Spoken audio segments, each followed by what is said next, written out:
दोस्तों मेरे चैनल में आपका स्वागत है। आज के इस वीडियो में मैं आप लोग को बताऊंगा कि अगर आप अपने बिजनेस के लिए पार्टनरशिप फर्म बनाना चाहते हैं, आप 2-3 लोग हैं और आप सब चाहते हैं कि मिलजुल कर कोई भी बिजनेस को शुरू करें, तो फिर इसका क्या लीगल प्रोसीजर है। दोस्तों कोई भी पार्टनरशिप फर्म शुरू करने के लिए मिनिमम 2 लोगों का होना ज़रूरी है।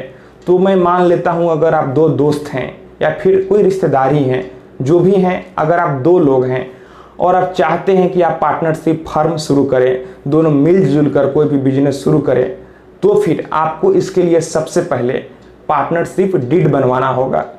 आपको डीड में जिक्र करना होगा कि बिजनेस का नाम क्या रहेगा, क्या बिजनेस का टर्म एंड कंडीशन है, आप लोग आपस में जो डीड बनवा रहे हैं वो कितने दिनों के लिए बनवा रहे हैं, प्रॉफिट का शेयर कैसे होगा, जो भी आपका अपना नियम है, आप जैसे डीड बनवाना चाहते हैं, जो भी नियम और शर्तें रखना चाहते हैं, आपको सभी डीड में जिक्र करना होगा।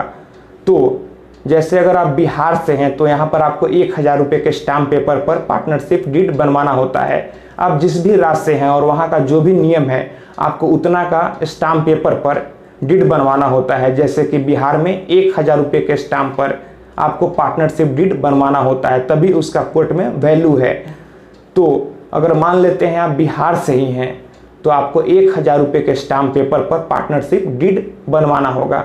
सारा चीज़ को ड्राफ्टिंग करने के बाद आप 2 तरीकों से अपने पार्टनरशिप फर्म को स्टार्ट कर सकते हैं। पहला, आपने पूरा ड्राफ्टिंग कर लिया, उसके बाद आप उसे कोर्ट में जाकर नोटराइज करवाएंगे।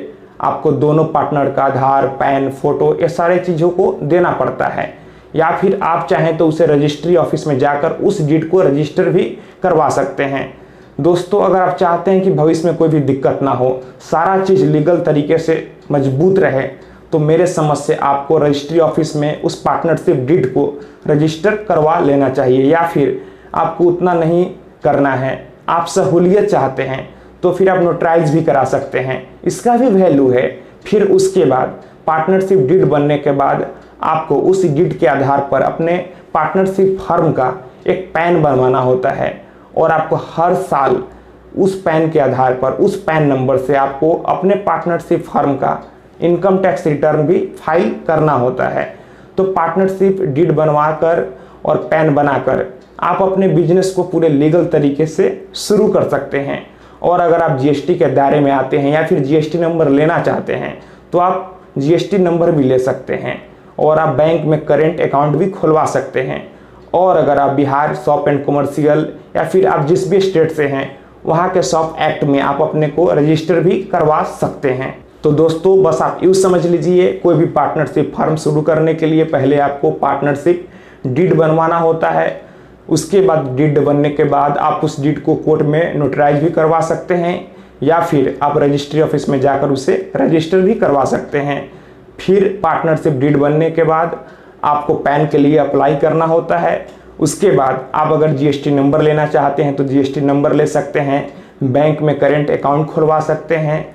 और अगर आप स्टेट के शॉप एंड एस्टेब्लिशमेंट एक्ट में अगर रजिस्ट्रेशन करवाना चाहते हैं तो आप वो भी करवा सकते हैं।